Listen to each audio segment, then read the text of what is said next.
Camptown Races.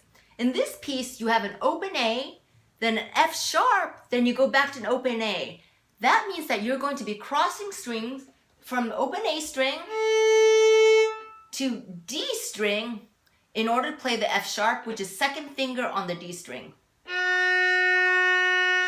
So let's start from the beginning and make sure you're going to raise your right arm when you're crossing the strings between A and D.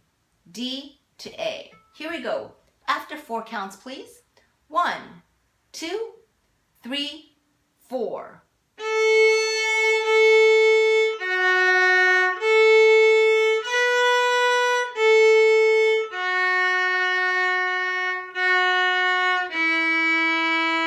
Rest.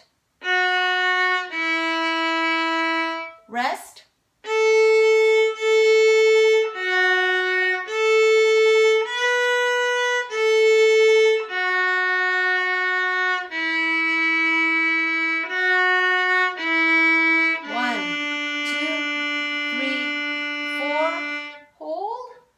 And then put your violin down.